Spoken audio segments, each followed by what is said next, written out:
Meeting to order.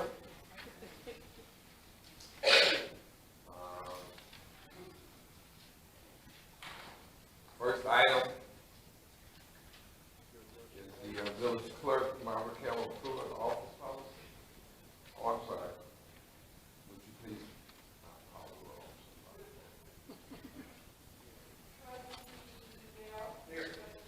Here.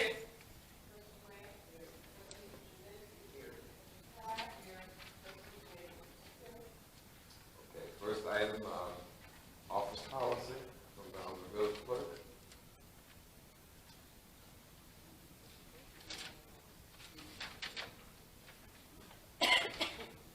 Okay, sorry. We are going to have an executive session, but we will do it at the end. Thank you, Mr. Mayor. I have a couple of things that, and I listed it under office simply because I was missing the word for me, but there's just some things that needs to be communicated. The first one that I want to talk about is for us to review and/or to establish a policy for copying materials.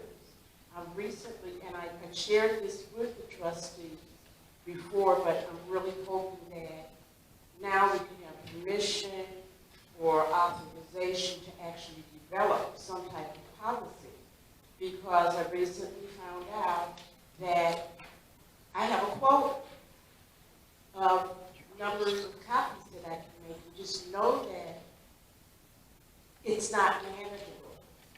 There's no way that I can make weekly meeting material packets available to you with a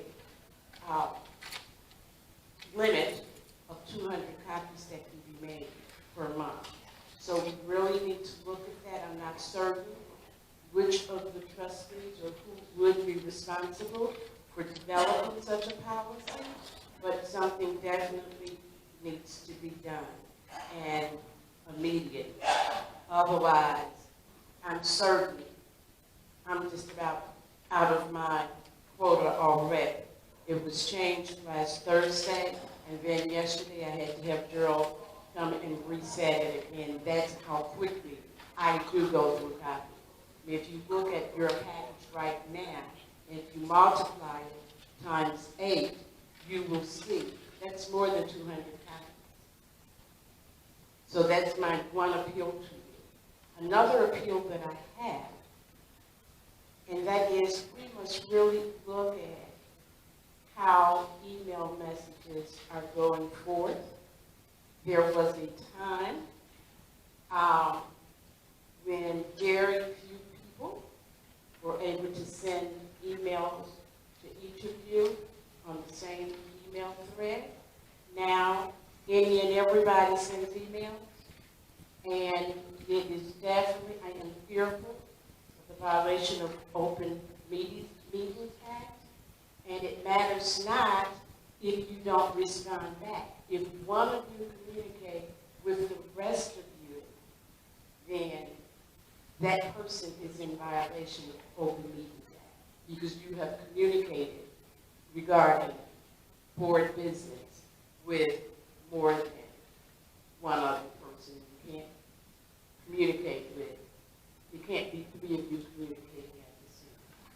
So, Mr. Mayor, I'm just going to ask that you look at that, and it's not just trustees doing it now.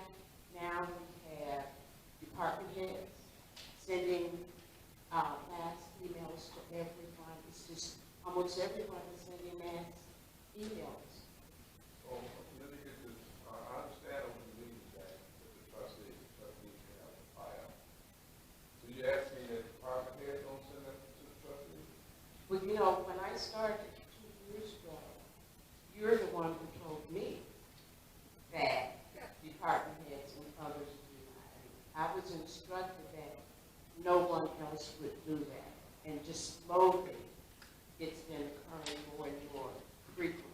Within the last 2 weeks, it occurred quite a bit. But then we still have trustees, and I'm doing my best not to turn around and look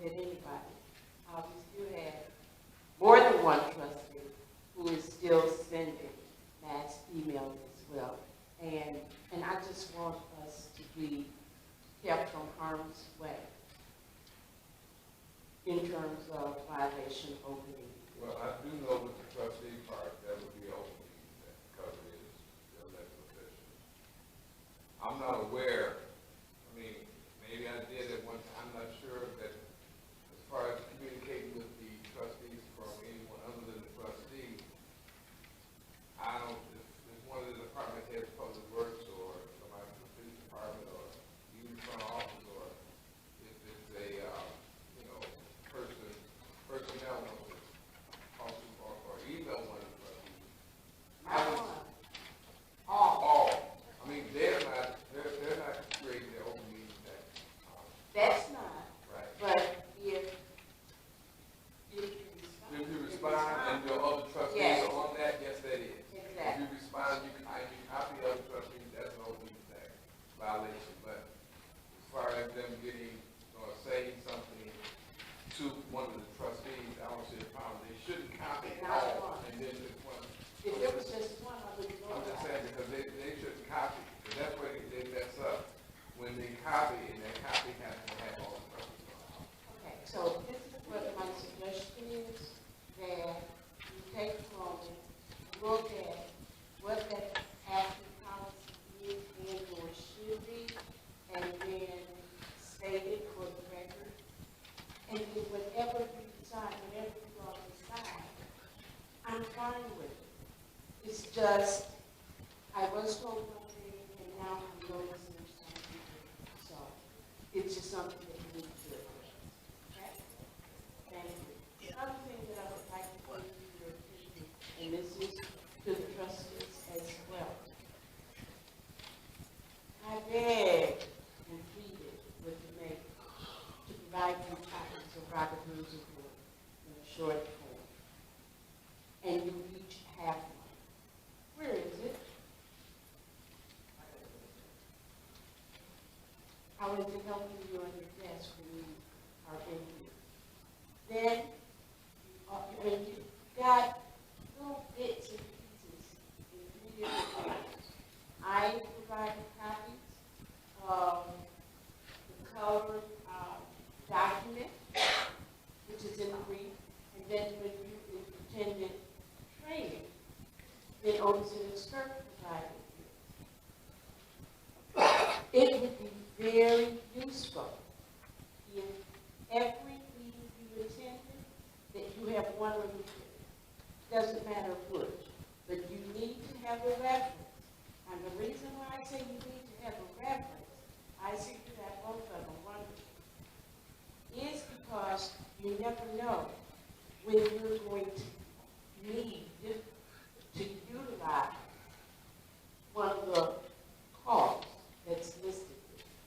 A classic example that I would like to never see repeated again, trustees, and that is someone who is not on the agenda to give a report, to give a complete written report and expose during a regular board report that takes 25 minutes. That happened last Tuesday. And whenever you all see me looking up and down the days, that should let you know I'm really trying to communicate with you, to let you know that what's happening is inappropriate.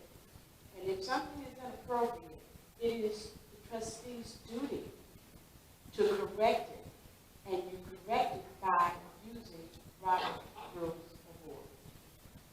That is what's in our code. That is how we're regulated. And for it to be in the code, online, or just like your books being on your desk, it does no good if it's not implemented. So can you please work with me, Lee? Okay. As I said, I need all of us to follow Robert's Rules of Order, especially so that we are not held captive for a whole 25-minute speech that's not on the agenda. Okay? Let's move on to procedures for handling agenda items at meeting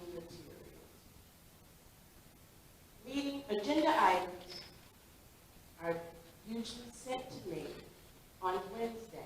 I usually send you a note asking if there are agenda items. I usually meet them by Thursday.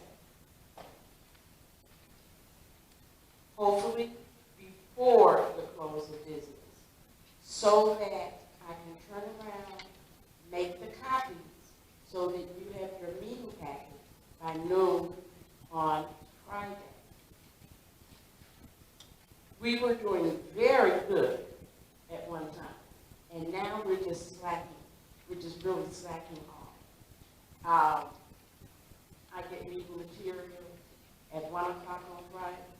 I get meeting materials at 2 o'clock on a Saturday, 4 o'clock on a Sunday, just whenever, you know. And I understand the struggle that you have, especially with your ordinances and resolutions, when you're awaiting the attorneys to provide you product.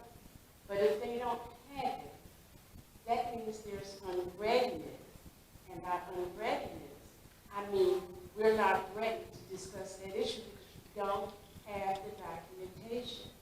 It's too much for you and anyone to do due diligence if you're just getting the information on Tuesday during the meeting. You cannot, most people cannot, listen to a speaker and read a document that may be 14, 15 pages long.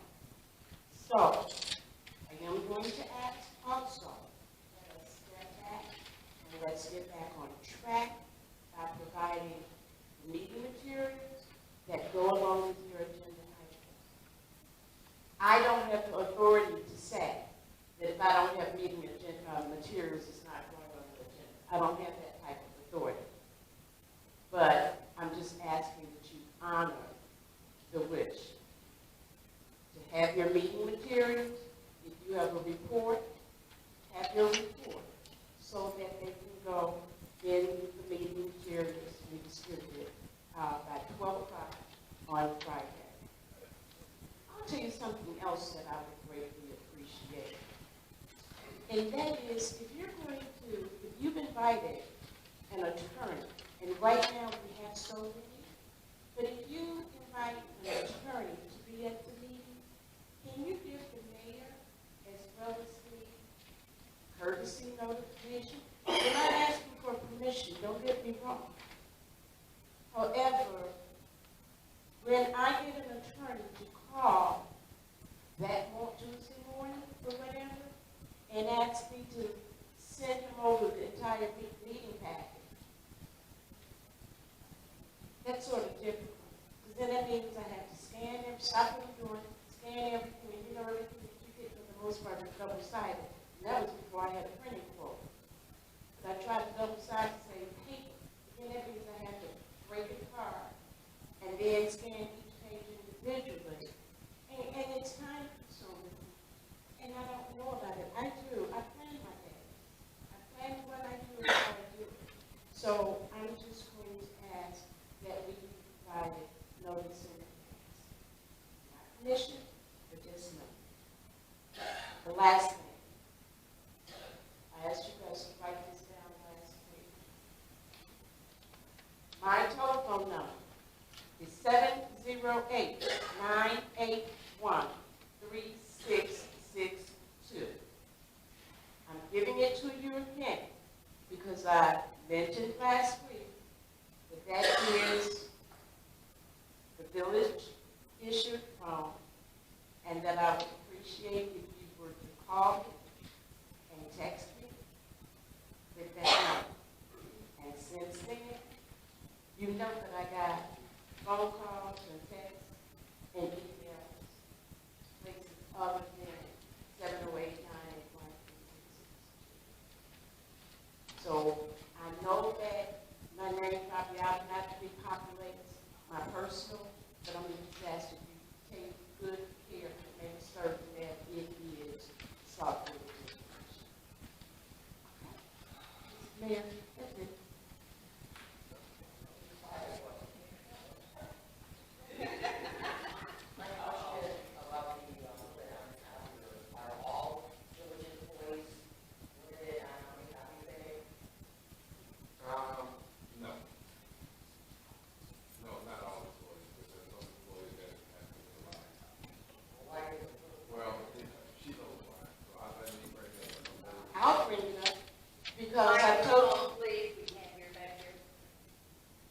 hear it now? That's better. Maybe it's just both. Okay, but I'll talk about it.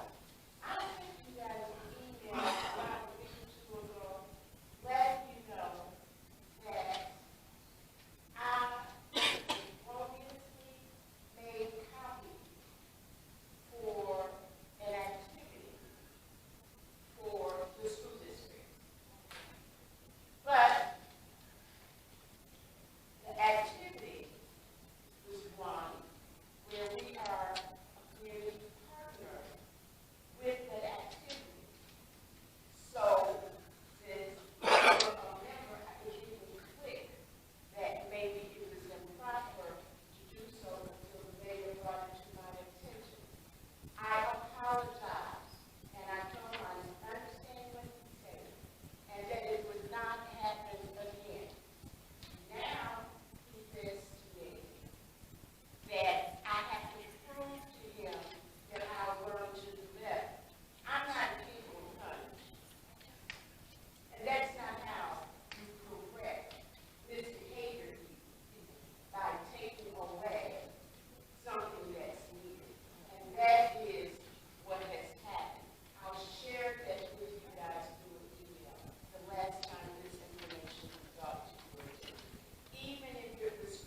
only time I've ever printed over 100 copies in a month is maybe when I printed out copies of the budget.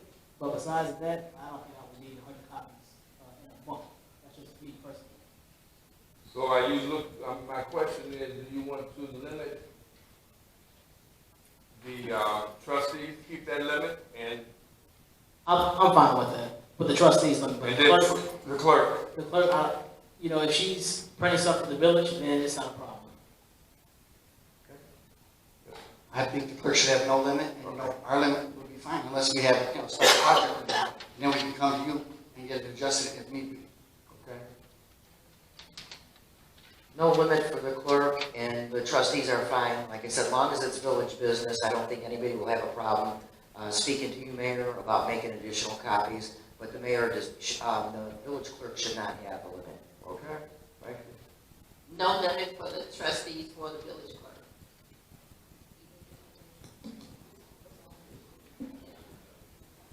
I say no limit for the village clerk.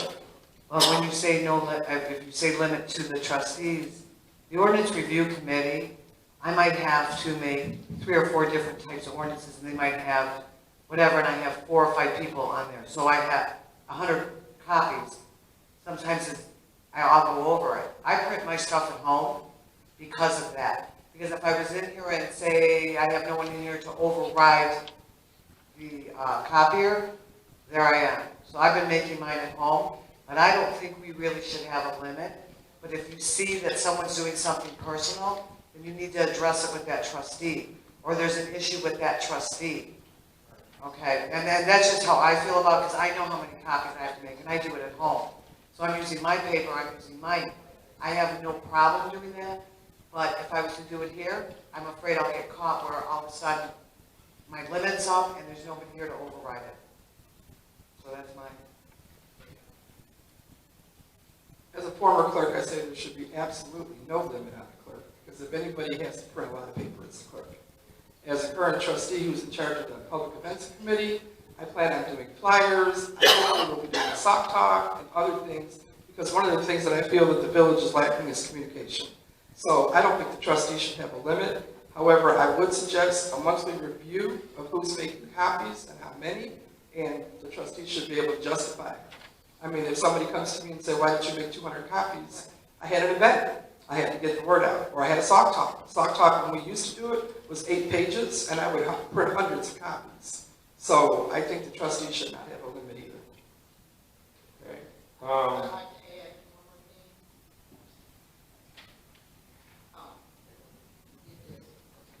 I also would like to add that since we're talking about paper and the amount of paper that each trustee or village clerk should use, I had the experience of being, had a problem with stamps, using postage stamps. We're not talking. So this is part of office policy, We're not talking, right now, we have a vote about one. I think everybody voted, right? Yes, but I So we're gonna- have not give you the calculations yet. Okay. We still got this on right now, we're still talking about this, before we jump to another subject. Okay. Let's finish this one first. So the consensus for the clerk was 6 yes for no limit. The consensus for the trustees was 3 and 3 for limit and no limit. So that being said, and also, I mean, there's somebody here, there should be someone here to, if you know that you're going to print X amount of print, you should let someone know, then this way we can reset that if that's the case. But there's been a lot of times where even the trustees, and this is before you guys came here, 3 trustees I'm talking about, before they got here, there were people printing stuff, I saw it on the printer, that were printing, I don't know what they were printing, but they were printing a lot of paper. And I'm talking about a ream of paper was being printed at one time. It was laying on the copier. I guess I forgot to pick it up. So what I'm looking at, I still think that I get a spreadsheet of who, because everyone has their own code. So I get a printout of who prints what. I'm sorry, how many copies are printed. And so at this point right now, I would still like to keep it at the limit, and if you see that you're going to, for the trustees, just let someone know.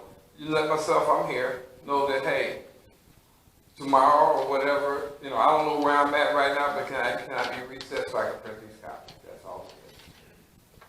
That's all it takes. The other thing I have to say, sir, when I work here,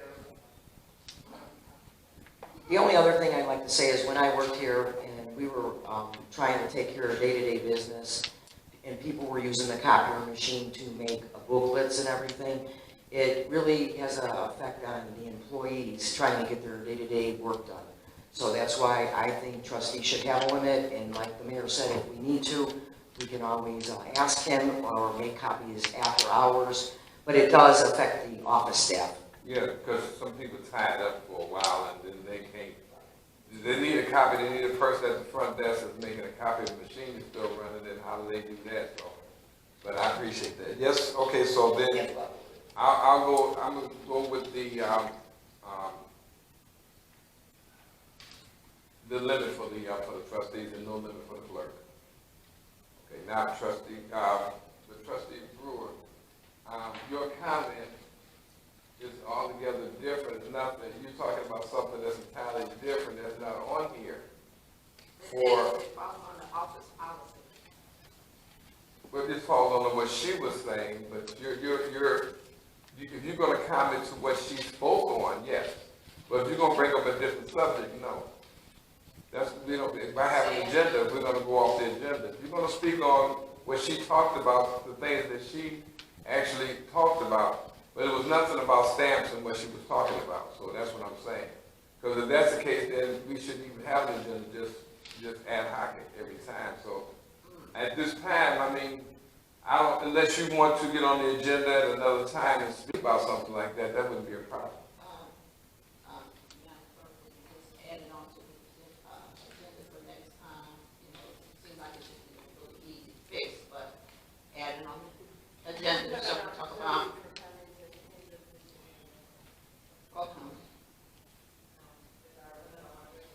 Yes, but if you know that you're getting ready to print, because you don't print that much anyway. Okay, but I'm just saying, but if you need to do something here, if you need to do something here, you can, it's not a problem. I just, you know, if I don't know, you would know if you copied already. You would know what you've done already. So if you feel that you're close to that and you get ready to print something that's going to take it over, that's not a problem.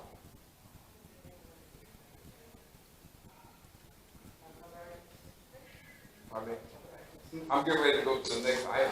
I mean, you're through, right? Okay, next item is trustee. Mr. Mayor, other items that the clerk was referring to, can I comment on the other items? Oh, Okay. First of all, Robert Rules of Order, I totally agree that we all should be versed on Robert Rules of Order, including the mayor and the clerk. I think anybody should be able to call. I'm sorry, you can't? Okay, thanks. I think everybody on the board should be able to have the Robert's Rules of Order, including the mayor and the clerk. Because I think the clerk might be the Open Meetings Act officer, so you should be able to call on Robert's Rules of Order as well. And the other thing that you're referring to, inviting the attorney, by ordinance, on May 21st, the attorney's been invited to attend every board meeting. And when the attorney is invited to attend every board meeting, he should get a packet. Maybe that wasn't clear, but that, yeah, I'm sorry. Well, that it is. On the ordinance that was passed on May 21st, we now will have the village attorney at every board meeting, and normally they get a packet so they know what they're coming, what's going to be addressed at that meeting. So moving forward, that would be good to prepare that. okay, next item is trustee Debbie Williams, recommendation for cross-training and ordinance. Thank you, Mr. Mayor. Recently, I became aware of the fact that we have only certain employees that can perform certain duties, and in their absence, those duties cannot get done. And I don't think that it's a good idea in any organization to have just one person that can perform a duty, especially if it's something as important as payroll, or accounts payable, or water billing, or anything like that. This has been something we talked about as a board several times in the past. I think it needs to be discussed again, because we have a lot of new employees, we have a lot of new procedures, and people go on vacation, people get sick, for whatever reason that they're not here to do their job. I think that we should investigate starting some cross-training as soon as possible. The summertime, people will be going on vacation. And, I mean, we shouldn't be holding up things because somebody's not here. That's all I have on that one. Okay, well, are you looking for a response, or you just? I just wanted to put it out there that I think it's something we should look into. Okay. If anybody wants to respond. Okay.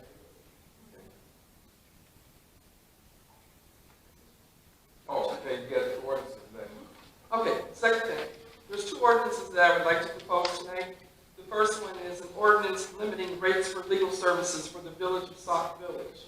I recently became aware of the fact that we have some litigation out there regarding a FOIA.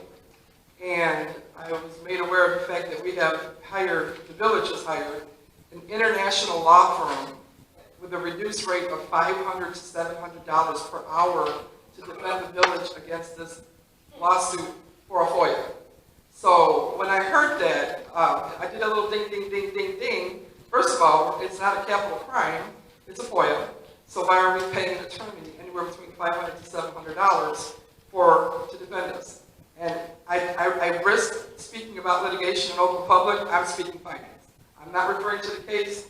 I'm not giving any pointers or any statistics about the case. All I'm saying is, if in fact that's true, and I was told from a reliable source, our third-party administrator, that we have hired an international law firm to defend us against a FOIA. So what this particular ordinance says, basically, hourly fees for any contracted legal work conducted by any attorney or law firm on behalf of the village shall not exceed $200 per hour if the corporate authorities have found it to be in their best interest of the village to seek outside counsel specializing in a particular area of law or a specific legal matter, including but not limited to tax increment financing, municipal bonds, complex litigation, etc., where their legal rates could exceed $200. The attorney or law firm shall not be retained or paid an hourly rate more than $200 unless approved by the majority of the board. So there may be instances where we do have to hire specialized attorneys. In that case, they should be approved by a majority of the board. That's what this ordinance says. I would like us to all review this and hopefully have it on the next week's agenda. Yes, please. I have a question.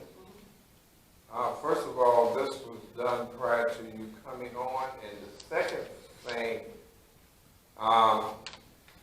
yes, the village was being sued along with myself from another trustee. We could not use our lawyers to defend this. They had to recuse themselves because they are our lawyers, so we had to go outside. That being said, $200 is what lawyers charge for if you're doing constant business with a village. But a one-time aspect, you're not going to get any type of lawyer for $200. That's going to take one case and then that's it. So you're saying that if the village has to go outside to get another law firm, they can have to use a bargain basement type person to do this rather than try to get the best or at least somebody that they feel that they have confidence in. I'm just looking at what is the reason, because I'm hoping that we don't have to go outside. I'm hoping that we don't have to use outside litigation. So what's the reason for adopting a policy that limits the village from getting legal counsel the best that they think that they need? That's what I'm trying to figure out. Why would you limit? I mean, it's not like it happens every day. Hoping that it doesn't happen every day, unless I'm anticipating that. But what would be the reason that you would limit amount of money that you would pay if you have to be defended by outside counsel other than your corporate counsel? That's the part I'm understanding. Why would you want to limit that? It's not like it's going to be done every day, but why would you limit? What would be the reason to limit that? If you were going to court and you would try to get the best that you want to represent you, if your whatever was on the line. Again, this is the first time I've seen something like this happen. It did happen years ago, I think, and I don't know how much it was, when another administration had to go outside and sue the village. Absolutely. Really, that happened, I don't know how many years ago, but I'm just wondering, why are we putting a dollar amount So in other words, you're limiting yourself to type of representation, or the village is limiting themselves to the type of representation that they have if they have to go out. That's my question.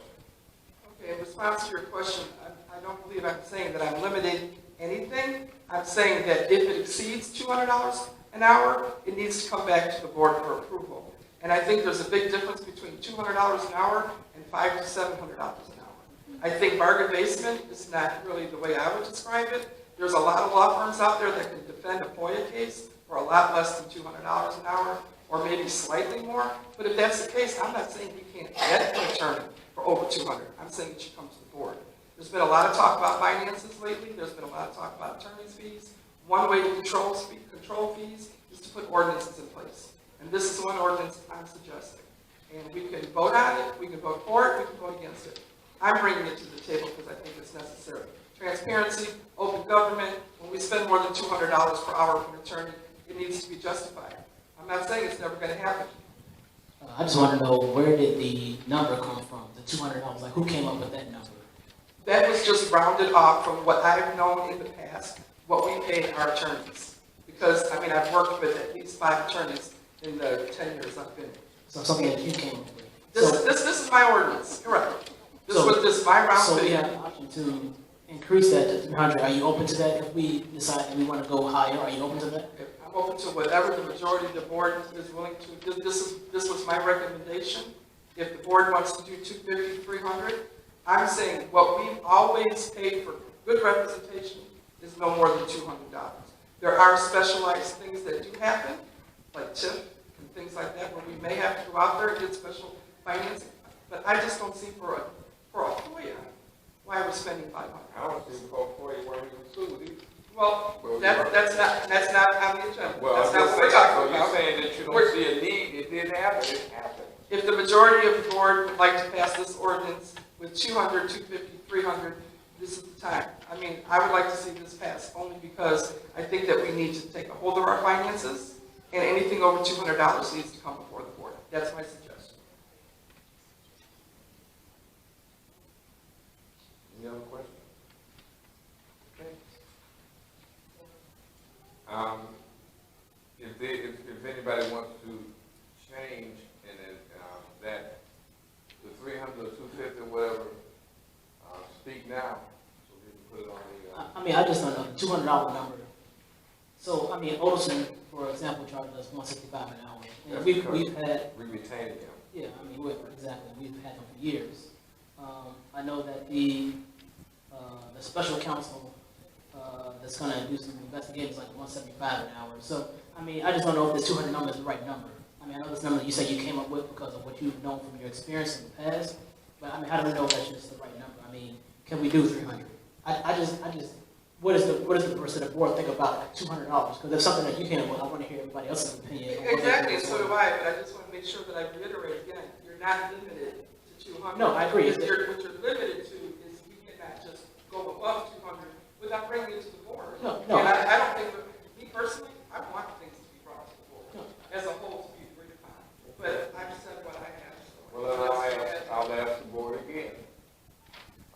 Does anybody want to, before we even put this on the agenda next week, does anybody want to change anything on this particular ordinance?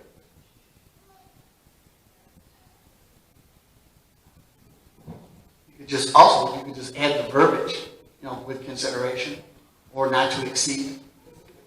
It's in here. It's in- It says not to exceed the rest of the board, the majority of the board. Okay.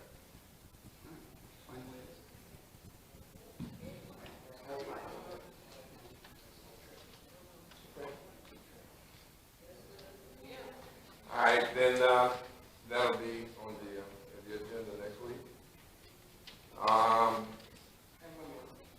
Okay, the second ordinance I'm proposing tonight, there's also been a big issue about accounts payables, whether or not invoices should be approved. And part of the problem that I'm finding is the finance director has done a great job of saying that he's going to provide all invoices at least 10 days prior to the accounts payable, so trustees can come in and look at the invoices. And I've done that for the last couple times. And what I've noticed in a couple cases in particular is that the invoices are very vague. There's no detail. It It doesn't say exactly what work was done. It's just research was conducted, $500. You know, papers were shuffled, $250. It's like, what did you do? What is this pertaining to? Why are we paying this much money? One thing in particular, when I didn't approve a vendor last Tuesday, I didn't approve it for the same reason, was because the invoices are so vague. So today I asked for the invoices, well, I've been asking for these invoices for a couple of months, but I finally got copies of some invoices. And when I was reviewing the invoices, that particular vendor has been charging for Sauk Village Economic Development contract dated August 28, 2009, since May 31st of 2017. They have charged over and over and over and over and over again for something pertaining to this contract. So obviously, I asked Mr. Finch, can I see what this contract is? And why have we been paying hundreds and hundreds and hundreds of thousands of dollars to discuss an economic development contract that's dated August 28, 2009? And the only thing I have is research analysis, document preparation, research analysis, meeting. What are we doing with hundreds of thousands of dollars for this particular contract? So I have requested the contract so I can see why is it so important and why is it costing so much money. But that also facilitates the need for an ordinance where we're initiating an accounts payable policy on behalf of the village board. And what that means is basically, and I know the residents don't always hear the content of an ordinance before it gets passed, but I think it's important that we do tell you what we have inside these ordinances. And what I'm suggesting, and I'm just one person, I won't approve any accounts payable invoices unless this is the case. All vendors, consultants, and contractors seeking payment from the village for any goods, services, contractual obligations, reimbursement, or any other type of monetary compensation must provide a detailed invoice to the village. The invoice must include at a minimum the name, address, telephone number of the vendor, consultant, and contractor, the date the invoice was created, the date or dates of the services rendered, a detailed accounting of services or goods provided on those dates, an itemized cost of each service or good provided, and the total cost owed by the village, the due date for payment by the village, and the penalties for late payment. The invoices shall be made available for review and inspection by any elected official at least 10 days prior to being added to the accounts payable. That's Mr. Finch's policy, and it's a good policy, because he has all of his accounts payable ready within 10 days, and the invoices are kept nice and neat in the folder, and it's a great process that I look forward to checking those, and that's when I noticed we might have a problem. So again, Mr. Mayor, I'm just one person, but I didn't pass this vendor's invoice last week, and I don't plan on passing any invoices moving forward that are not detailed with the information that's on this ordinance. Otherwise, we don't know what we're paying for.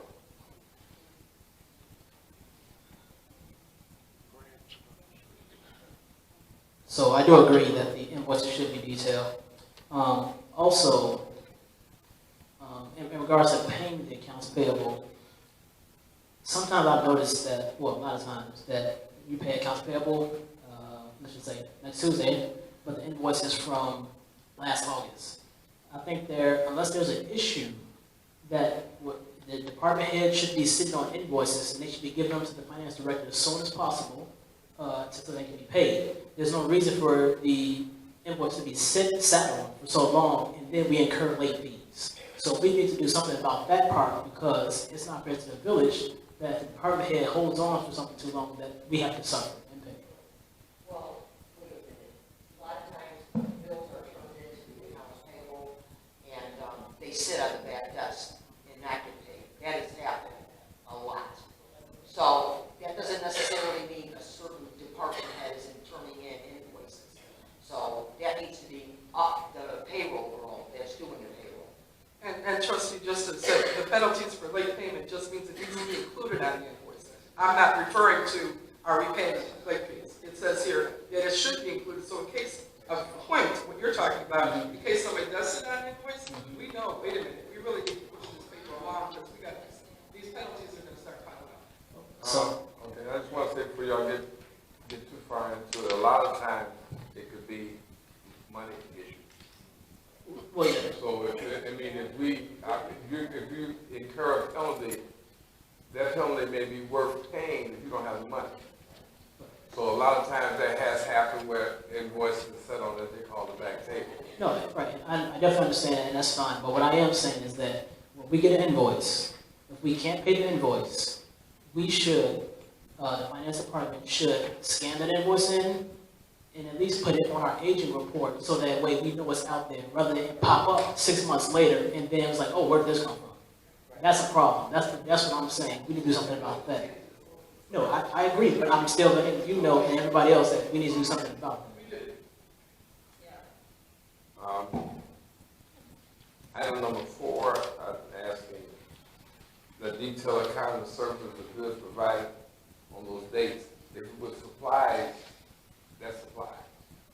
I mean, I don't understand what you're talking, if you have to buy pens, whatever it takes, toilet paper, whatever the case may be, that's usually under supply. So you're saying you want to have it itemized that this particular one bill paid for toilet paper, this particular one bill paid for pens, this particular, so that's the itemization that you're looking at. I don't think that should be an issue either, because I order a lot from Amazon, and so does the village. Right. And anywhere else that you order, it shouldn't just say, supplies, it should say pens, paper. That's what I'm asking. Yes, it should Okay. be itemized, because are we, for case in point, are we using an excessive amount of copy paper? Do we order pens, like on a huge, I just went in there to get a pen, and there's several boxes of pens. I went in there and I saw like 20 scissors. I'm like, okay, maybe you get a discount when you buy in bulk? They've been there. But those, I'm saying, will those scissors still be there? They've been there for Good, a because I'm so- sure they will be, but I'm just saying, there is times when you do buy in bulk, but what it does also, it makes people sometimes irresponsible. Oh, I've got 8 boxes of pens in there, I'm gonna grab 10 pens, and before you know it, a lot of us are pen thieves, and those pens end up like going to our house in my purse or whatever, and I'll be the first to admit it, and then we're looking at that closet, and there's not a whole lot of pens. But if I go in there and there's just a few pens, you just gonna grab one. So yes, I do think that no matter who you order from, it shouldn't just say supplies. And if we see that we're ordering an excessive amount of whatever, it needs to be addressed, because we need to be fiscally responsible. Again, it's just my recommendation. And then also, so if we put this in place, that's fine, but somebody's gonna have to coordinate with those vendors who are sending us these invoices and say, hey, you need to step your game up and tell us exactly what you are charging us for. So I don't know how they're gonna manage that, because how do you go to, for example, Kane McKenna and say, hey, I need you, I mean, it sounds easy, right? But I mean, who knows whatever process they have in place if they're going to companies, right? So somebody's gonna have to do that coordination. I don't know if there's a finance director or who that would be. When I brought up King McKenna, you mentioned the name, I was trying to stay away from the vendor, but you did mention the name, and when I did bring King McKenna invoice to the finance director last week, he immediately said, you're absolutely right, let me pull that from the accounts payable, but something happened where it didn't get pulled, but he told me he did actually pull the invoice, it did not get paid, and he's not going to pay it until they resubmit an invoice. So that's a good point. He was willing to do it at that time. It would be the finance director's responsibility, or the department head. Because the department head should already know, even if the department head writes down, okay, if it's a general description of the invoice, even if the department head says, because we need to know what department is spending this money, what they're buying, okay, and are they being excessive? So I don't even care if the department head puts it on there, but the invoice needs to be shown before it goes on the accounts payable. What are we doing? Any other comments? Okay. I may have, because there's some things that other departments buy or services that they get. I'll have to let the department heads know that they need to have more itemization on their invoices. You know, you have public works that takes a car in and it just says repair. Or you have, the fire department takes it in for maintenance, and that's exactly what they put on there, they say maintenance. So it's something that I just want to make sure. So, that shouldn't be hard to do that. That's the question I asked, that's why I was asking that question. Okay?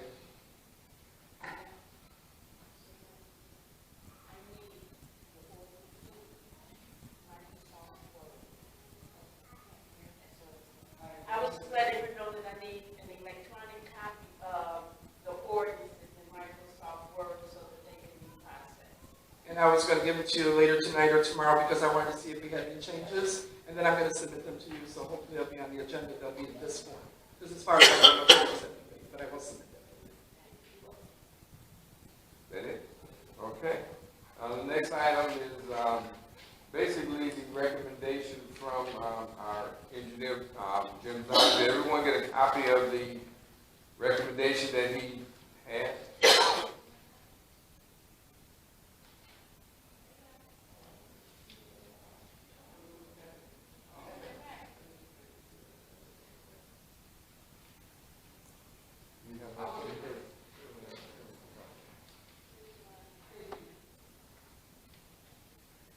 Okay, basically, I didn't think there was a need for him to come down today. He recommended, Iroquois. You can see that Iroquois was not the, I'm sorry, I think they're no, I'm sorry, he recommended, yes, he did, Iroquois Corporation. So he recommended Iroquois at $291,000, even though, the low bid furnished by Iroquois payment is approximately 1% higher than the estimated construction cost of $287,000, but he said that the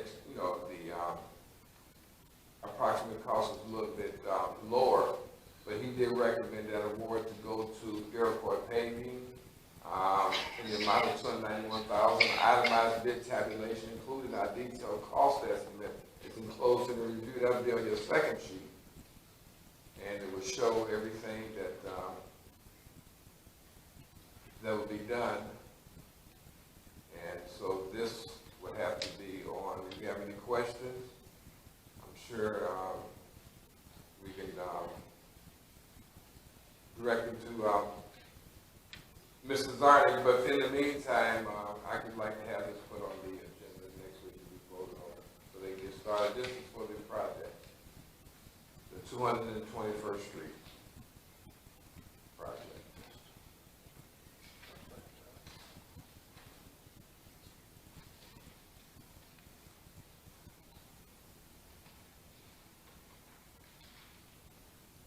Yeah, I see here an 8-day waiting period established by Donna has already passed by June 11th, by the June 11th board meeting, so the project can be officially awarded. Contract documents will be sent to the contractor award of the project and then the village for execution. Following the contract and the village's signatures, contract documents will be forwarded to IDOT. No work may proceed until the official authorization of the signature by IDOT. Okay. So this has to go on.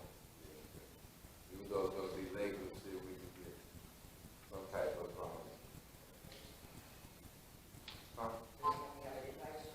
well, it said that our next meeting is actually the 11th. The 11th. He said, but the 8-day waiting period will have passed, which it is right, because this is on May 28th. So I'll have to call him if I have to ask for special, a consensus. That makes sense. Thank you. I'll ask for a consensus now, but it's still going to be on the agenda. But I ask for a consensus. Are you okay with doing this? Are you okay with Mr. Bell? Trustee Bell, trustee? Yes. So then we'll do it with a consensus, but I still want a verbal vote on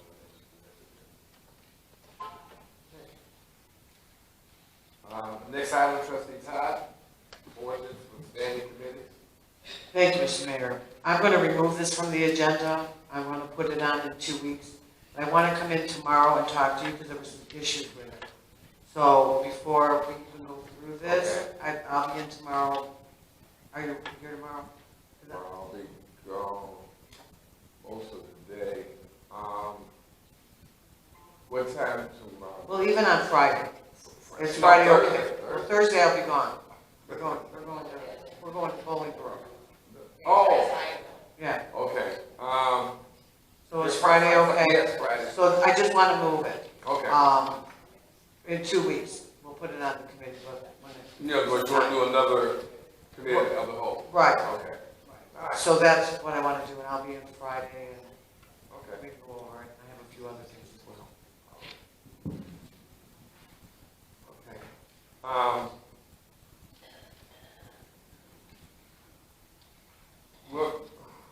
We'll go with public comment, then we'll have to go want to ask for public comment at this time. Each speaker may comment on any matter pertaining to the business of Sauk Village. Each speaker is allowed one opportunity to speak for 3 minutes and may not engage in debate, comment, replies, or rebuttal. I will answer all questions and comments at the end of the public comment. Please state your name.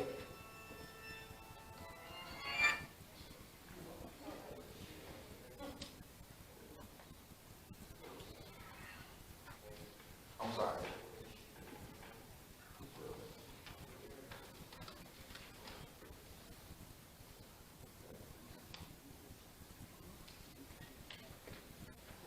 No, I thought we did.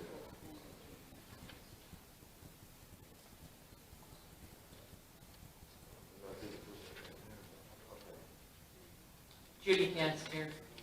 This is just for me. In talking about the copying of the materials and everything, I am concerned about the accounts payable. Excuse me 1 second. She wants to approach the mayor.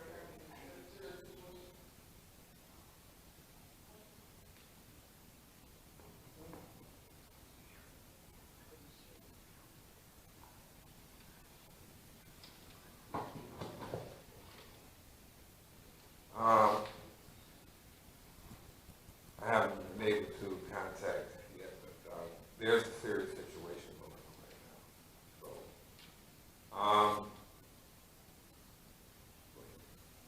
Okay. I may be going back and forth, so I need to find something out. Okay. Go ahead. I'm concerned about the accounts payable. And I feel for, and I'm talking only for me, coming into the village after a board meeting, like tomorrow, to ask for a copy of the accounts payable is too much. Since you're going to be here and pass it anyway, and what the reasoning behind getting it passed before you give it out doesn't make sense to me, but it's your rule. Why can't they be, a few copies be put out by the clerk right after the meeting, rather than come back? I asked for 2 copies. I told you this last week. I left my name and telephone number. They're gonna call me for the 2nd copy. I never got the call yet. And I can't, I have a problem coming in and out, in and out, in and out. And there has to be an easier way to get it done to alleviate problems like that. And I do go over the accounts payable.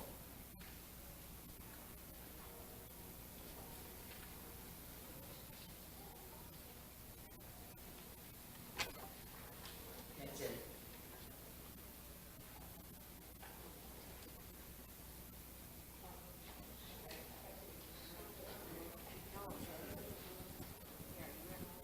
Pat Couch. I'd like to thank our police department for an incident that happened yesterday.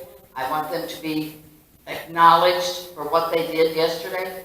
There was an incident in my neighborhood that a criminal was running loose with a gun and robbed someone in our neighborhood. That individual that did this had a loaded handgun and drew this on a tow truck driver in my neighborhood. That individual ran through several yards and ended up in my yard, jumping an 8-foot-high fence. He was arrested, thank God. Our police department, our K-9 unit did a fabulous job. Cook County was involved, and that gentleman, not a gentleman, is in custody, and I hope and pray that the courts do what is right. He has a lengthy rap sheet, but he's running around our town creating havoc. That was one thing. The second thing I have is, it's been brought to my attention that there is a home in this village that has not paid a water bill since October, November. They evidently have water. They are getting free garbage service because they haven't paid their water bill, but they're still getting their garbage picked up. And I called Republic today, and they tell me that they only get a non-payment notification possibly once a year. So I'd like to know who's not notifying Republic and how many other residents are not paying a water bill that many months and still have water. That's free revenue for the village. Somebody needs to look into that, and if somebody's not following through with somebody not paying their water bill that many months and they're still getting water, that's a nice freebie. And free garbage service. So whoever did not send the report to Republic, somebody needs to show them how to do that. They need to be notified more than once a year. And the lady that I spoke with at Republic said, I think we only get that report maybe once a year. I don't think that's correct. Somebody needs to be sending that on a monthly. I'm done. Somebody needs to do their job. Thank you.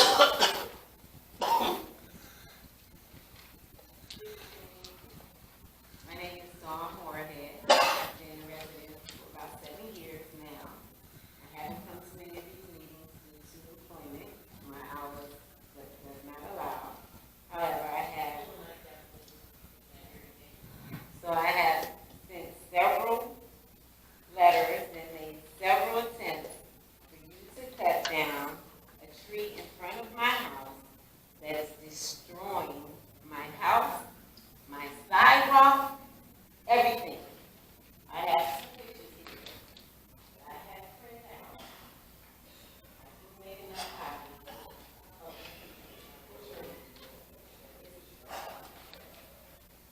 it's the whole thing.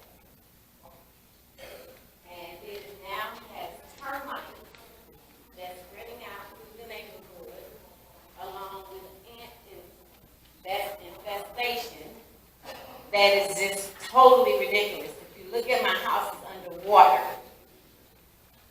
It's a manhole there. I don't know if that has anything to do with it, but the roofs are dying and the sidewalk is falling in.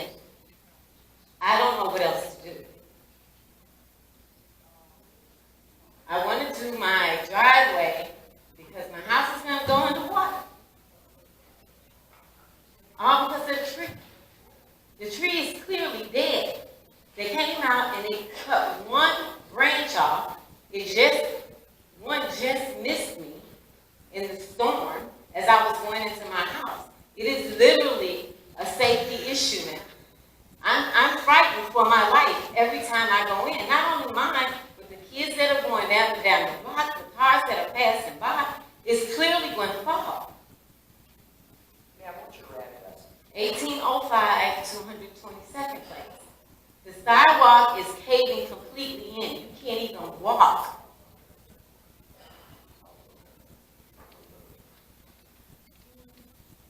I've offered everything. I've offered to help pay for it. I just can't do it by myself.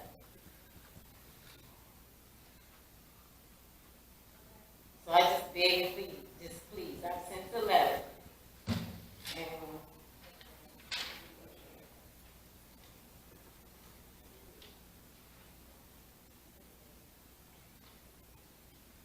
so whatever you can do is consider me a serious problem.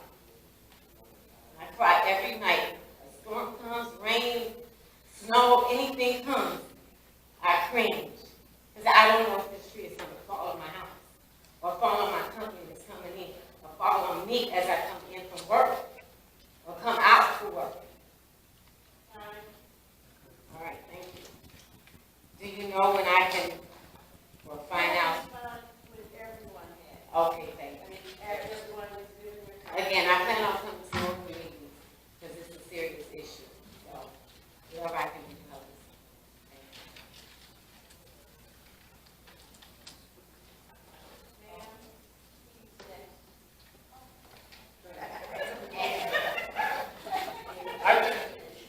I just have all the time in the world.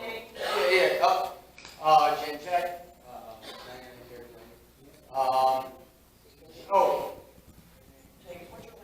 James Shack. It's a shack, like children plus a teen. Okay. Anyway, thank you. Thank you. I know you guys haven't heard this maybe in a while, but I've been coming to these a lot since the new administration, and this goes for both the new people, the mayor, and the existing people. I think the change in general mood and cooperation, I think, is already starting to become apparent. A lot less hostility, and I commend you all for that. It's amazing. Second of all, and that was actually my main point. But second of all, I had a suggestion for potential change in the format of these board meetings, not even a major one. But I see that we bring up topics that are about to get voted on, and the trustees and you guys discuss it, and then vote on it, and then we get a chance to comment on it after it's been voted on. It seems like maybe if we did those in opposite orders, like you guys announced what the votes were going to be on, and heard comments, and then potentially voted, maybe even if our opinions don't sway your vote, at least us as a community would at least feel like we had more of a say-so in the issue. And like I said, other than that, I think you guys are all doing a stellar job with the transition and getting things actually done. So aside from that, thanks, and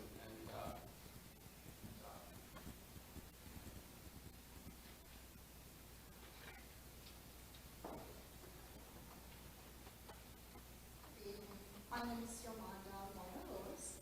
I've been a resident of the village for several years. And for the last 3 years, I've been sending in a complaint. I would come up to the village hall and the clerk would have me to write out a complaint to Kevin. He is with the building, whatever other companies. But anyway, I am very concerned regarding a large pothole in front of my driveway. It surrounds a water drain, whatever that is, sewage drain, yeah, and it's appeared to be sinking. My concern is me getting water into my residence. It's also cracked the end of my driveway.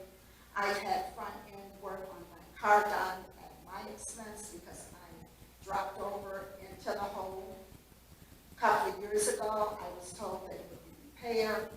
However, they later told me there was no money in the village to repair it. I pay taxes every year, and I don't feel that I need to go into my driveway to avoid a gigantic pothole. So I would appreciate someone to look at that. I live in Deer Creek Estates, on Maryburn Drive, 914.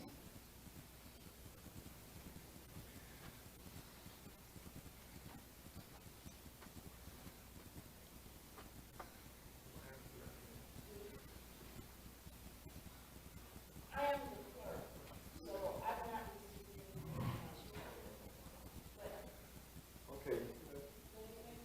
Okay, well, we're not going to do this. Okay. Yes, ma'am. Yes, ma'am. Just when you guys get done bickering. Barbara Stern, Sauk Village. I have a question and a comment. My question is, how many liquor licenses are still available? My comment goes back to something, Mr. Mayor, that you said last week. You made a comment that you should be respected as mayor. I partially agree with your comment.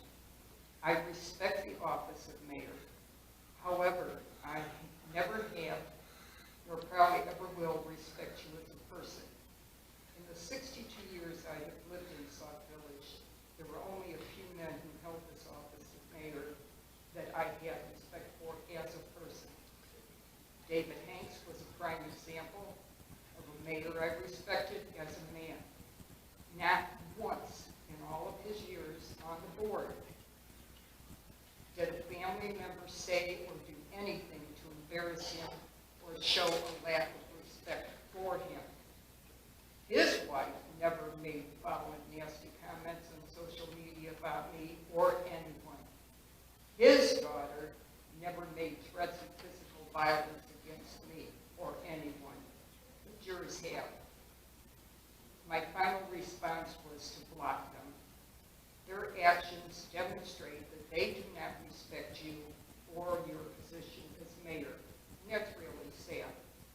So, I'm sorry that you have to play with your phone while I'm talking. I'm sorry now. We have a problem in the village right now. I'm trying to get some information of what's going on. It's not a disrespect to you. I said before comments that we have a situation going on. I heard, okay, so I'm just trying. I'd like you to hear what I'm saying. I wrote down what you asked. I'm listening to your comment. I can do two things at once. I know you don't respect me as a person, but ma'am, I can do two things at once. I'm just trying to make sure that everything is. I just wanted to say how sad the situation is. And you say that you can't do anything about social media, and that's wrong. My feelings are that maybe you need to start at home. Or are you not worthy of the respect of your own family? And I hope you think about that. They're not respecting you with what they're doing on social media.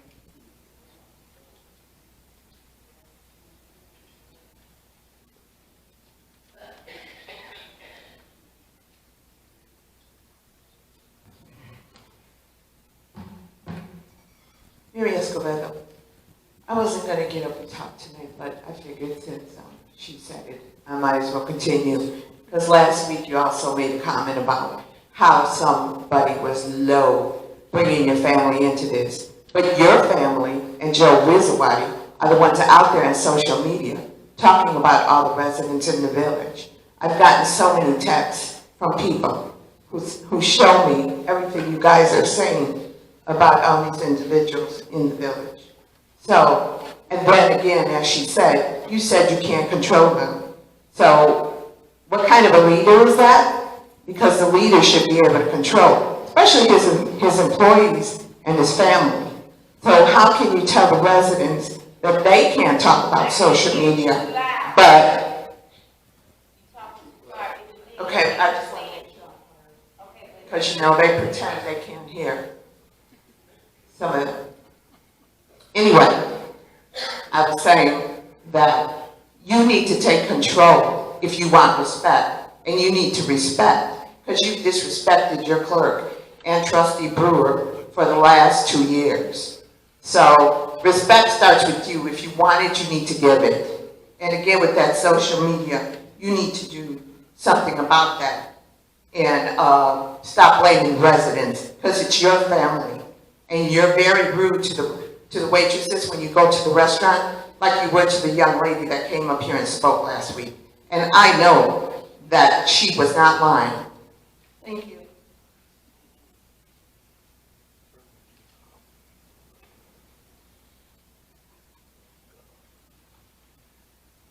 Bernadine Hopkins. You know, I kind of agree with the gentleman that was up here. I kind of enjoyed the way that you all discussed things and everything, and it kind of gave me a better heads up as to what was going on, what you were trying to do.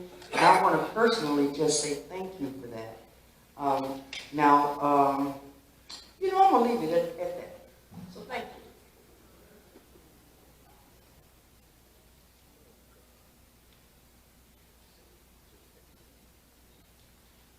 Okay.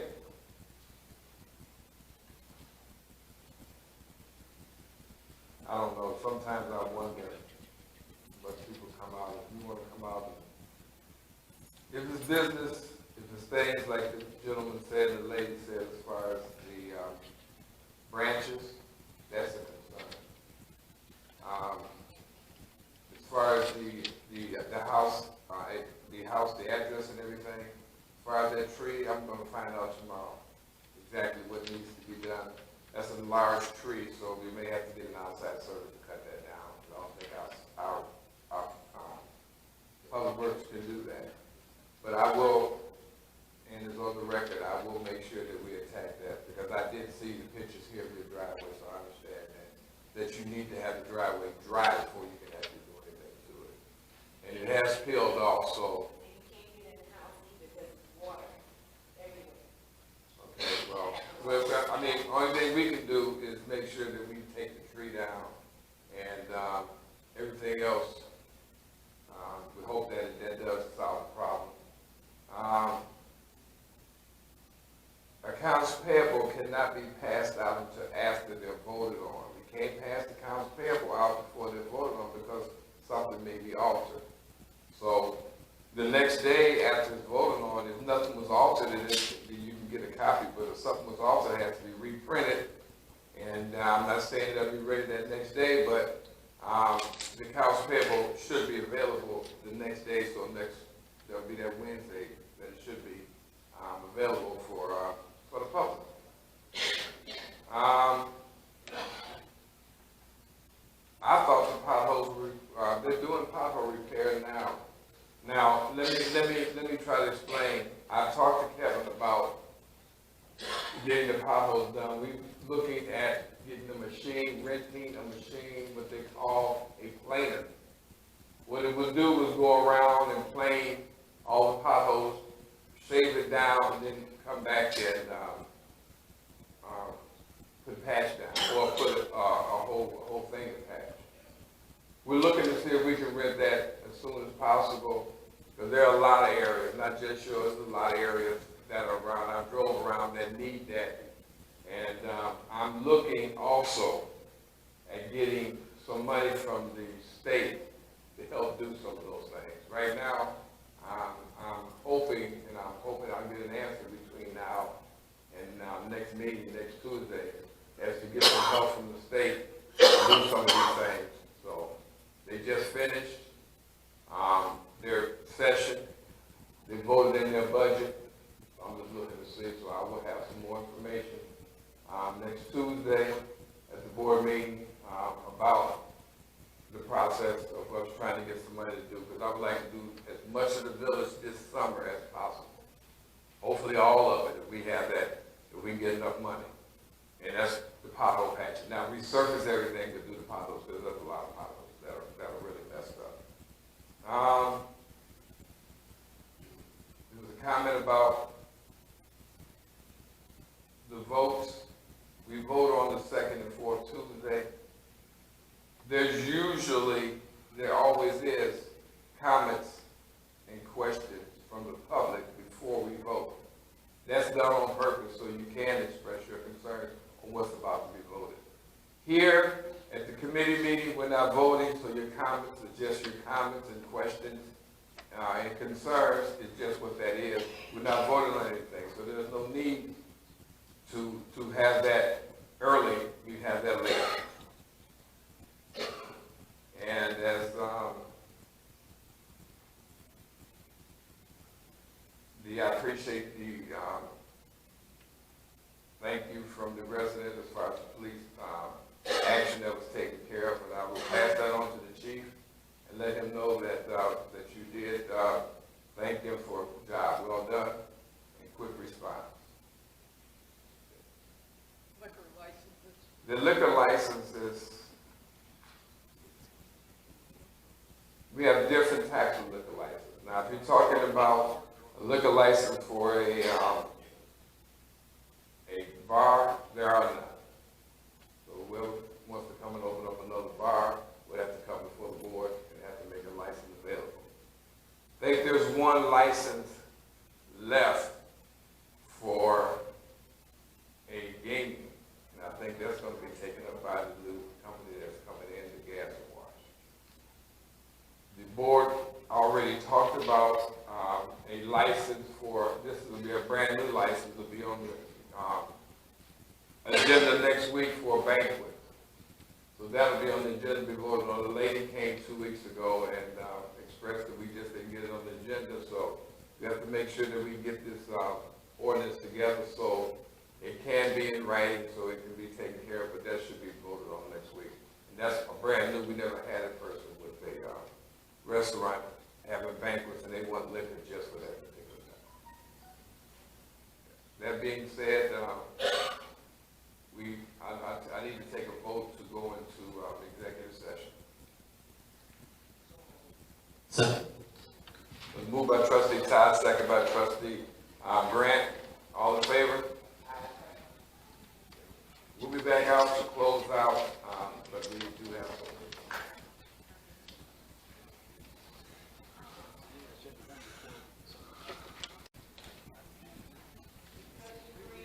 Here.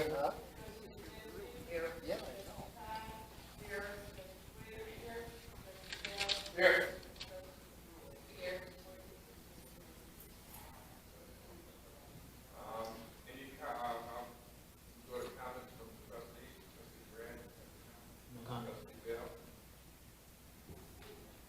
Next safety committee meeting will be May 18th, or excuse me, June 18th, 11 o'clock in the morning here in North.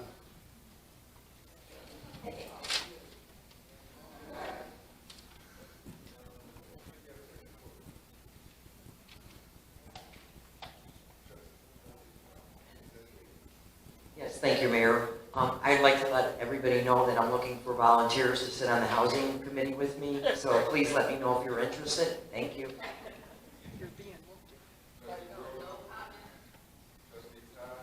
Thank you, Mr. Mayor. Ordinance Review Committee will have a meeting on June 17th at 4 p.m.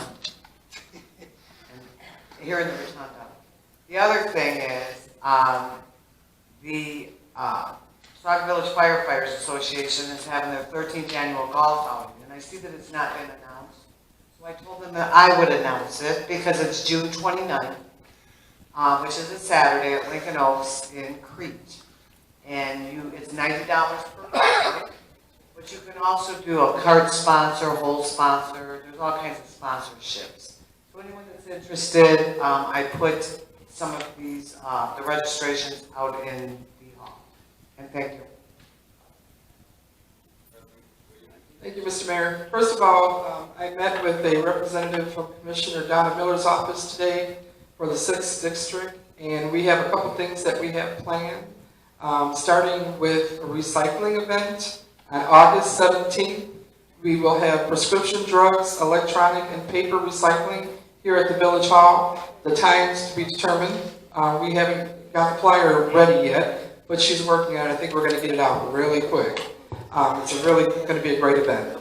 And second of all, we're also, and I would like to include the seniors on that trip to the Brookfield Zoo. Any and all seniors, there's a sign-up sheet in the back. I put one out at the last minute today. I did call Bloom Township to see if we could get transportation for the seniors, but unfortunately, they said that they're short on bus staff.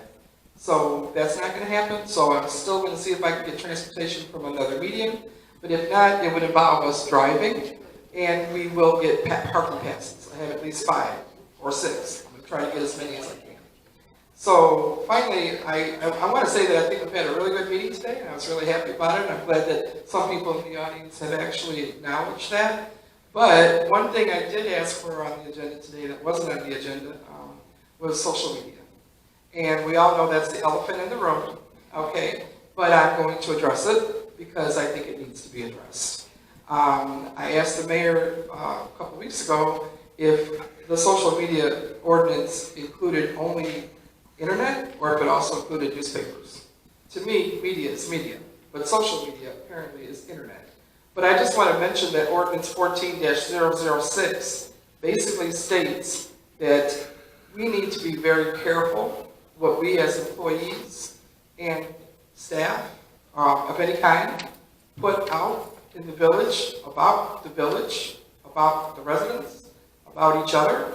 And we need to be cognizant of the fact that we represent the village.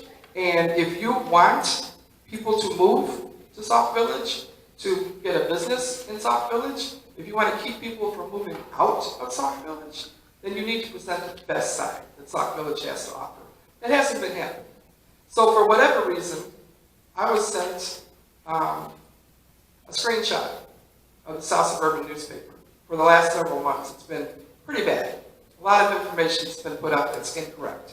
One thing in particular, it said that the mayor vetoed all 6 actions of the board that was either on social media or the newspaper. the mayor actually vetoed 3 out of 6, not all 6. But just goes to show you that just because it's on Facebook or just because it's in the newspaper doesn't necessarily mean it's true. And it also said, this I do know, it was on the South Suburban newspaper, that there are several things in process that I don't think anybody on this board even knows is going on. So if we know that there's things happening, maybe we could discuss how we need to move forward. Because we all know the actions that the board has taken, and we all know how it may affect the residents. But most importantly, we need to be able to discuss things as a board without throwing it out on a newspaper or the Facebook post. I would appreciate it. I would like to learn from these things from the mayor and the other board members. I'd like to see us discuss things before I did social media. But on this ordinance, it says that it was, the reason why this ordinance was created was to establish guidelines for village employees' use of social media. Whereas such guidelines are designed to assist village employees in using social media in a manner that does not compromise the village's ability to provide governmental services to the residents. What we're doing is we're creating a hostile environment. And I can personally say it's a hostile environment at the village hall. I've been in here several times in the last few weeks, and more often than not, the minute I walk in, they're screaming, they're shouting. There's people telling me how this one is being disrespectful. And I'm hearing from residents constantly. We as a board are creating a hostile environment because we're putting things out in the street that we really don't need to do. And if you look at this ordinance, it basically says that we need to be responsible for what we say and how we represent the village. And if you give me just one moment, because I packed up stuff when we went into executive session. But the ordinance basically lays out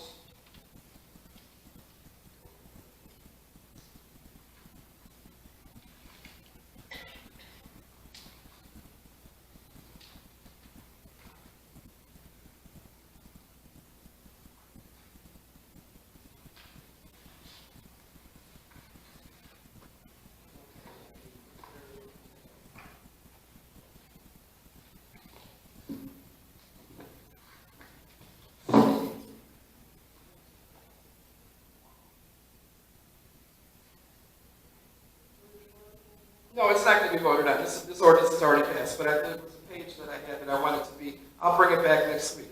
What I'm going to say to you about the social media ordinance is that even though we don't personally put something on social media, sometimes our family and friends do.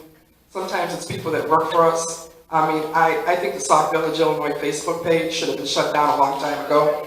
I mean, I do believe that Sauk Village, Illinois Facebook should have, we do now, thanks to the clerk, we do have a Facebook page, but that particular Sauk Village, Illinois Facebook page for everybody who's listening and watching is not an official page that represents all the people of Sauk Village. It's one-sided, it's oftentimes incorrect, and more often than not, it's disgusting in the way that it portrays anything that is anything that doesn't belong to the mayor.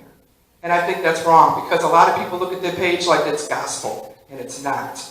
And I think that it should have been shut down a long time ago. People can post whatever they want in their own names, but when they put the name Sauk Village, Illinois on it, and they put our logo on it, that kind of makes it an official Sauk Village page. And as much as you put that little writing up there that says this is not an official Sauk Village, Illinois page, a lot of people don't look at that.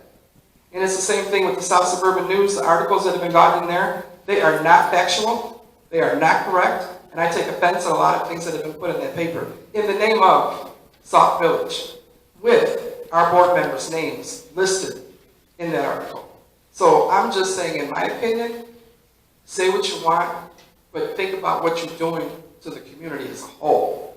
You might have a problem with me, that's fine. I mean, we can go outside and talk about it. Okay, you can send me a personal note, but when you want to attack me, my family, and my reputation, attacking my reputation in a medium like that is not bringing this village forward, and it is not servicing our residents. We were elected to service our residents. We need to put the biases aside, and I think the fact that we could get together today and actually have a decent meeting is great. A lot of information came out of this meeting, a lot of discussion came out of this meeting, but we're going to leave here tonight, we're going to get behind our keyboards, and we're going to do the same thing all over again. That's not right. And when you walk in the village hall and it's so hostile, I mean, I got a phone call the other day from somebody said they called here and they were told that I don't work here. It was the same person that handed me my packet weeks before, and it was the same person who sold me my village sticker with my official sticker, and she told a caller that I don't work here. So I think it's time we hold ourselves a little bit more accountable, and by ourselves, I mean not only the board, but our staff. I made a suggestion for a suggestion box or a comment box, because I think what we need to do is we need to allow the residents the opportunity to discuss what's good and what's bad, because we work for them. I know that people have good comments and they have bad comments. I want to hear the good comments too. But I think when we have a bad comment or a good comment, we need to let that employee know, hey, you're doing a fine job. This is going in your file. Or excuse me, you need to work on this. This is going in your file. And then there's progressive discipline.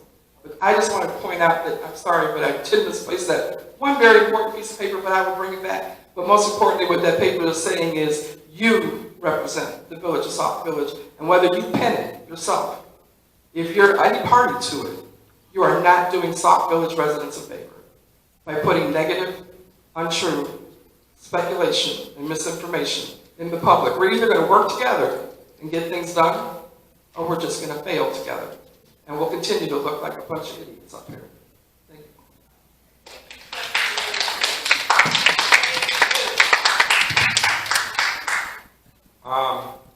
There's a few things that you mentioned that I'm glad that you did, trustee, and it's not about you. I'm just answering some of the questions that you mentioned as far as news media taking things and running away with it and talking about people and their families and stuff. There was nothing said when another newspaper that was circulated that had my family and the employees here talk about it in a negative way, but that was okay. Also,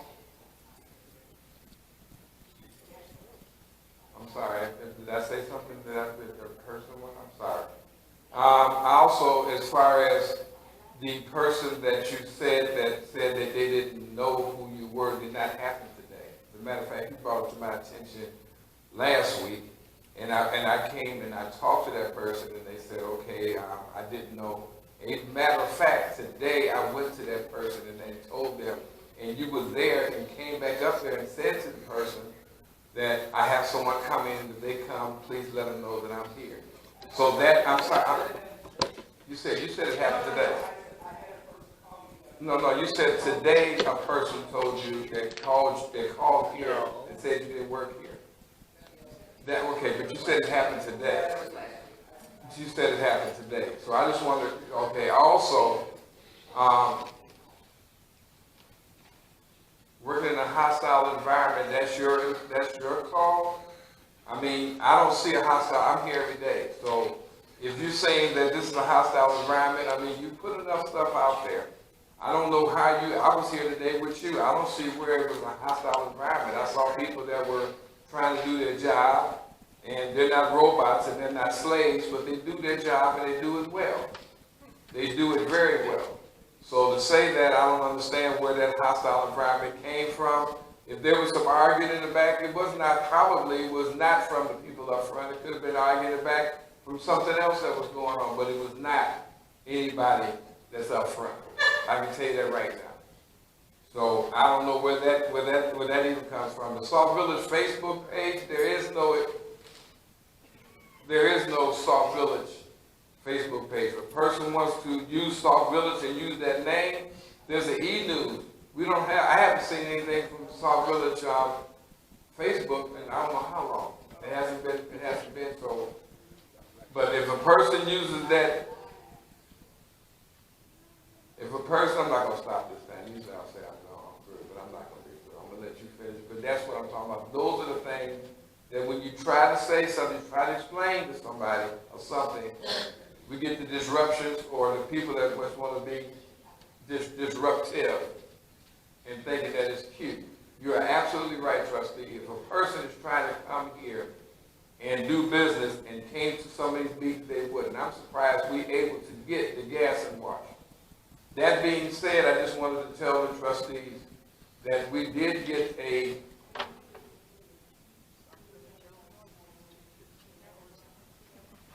I was just saying, the only thing that is, if a person decides they want to get on Facebook and call you whatever, who can stop that? I don't know where that can come from. If you got the answer for that, please tell me how you can stop someone, because if that's the case, then the particular newspaper that was bashing me for 2 years, and employees that were worked here for 2 years, I couldn't stop that. So you're saying now there's another newspaper out there bashing you? The only thing I can tell you is get in line, because it happened to me for 2 years. That's what well, I didn't know we were going back and forth.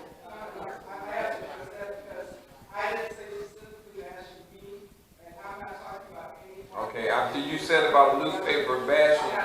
Okay. All right, so I guess we're gonna continue that back and forth. I see we're gonna go back and forth. Because the only thing I'm saying is,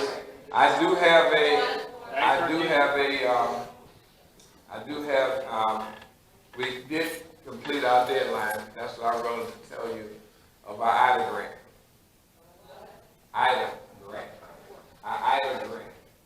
It was due on the 11th to have the paperwork in, which entitles and enables us to cut grass, knock down buildings, abandoned buildings that we feel that needs to be done. But that grant has to be administrated. So that being said, when we get the grant is one thing, but we have to do all the paperwork that goes with that grant.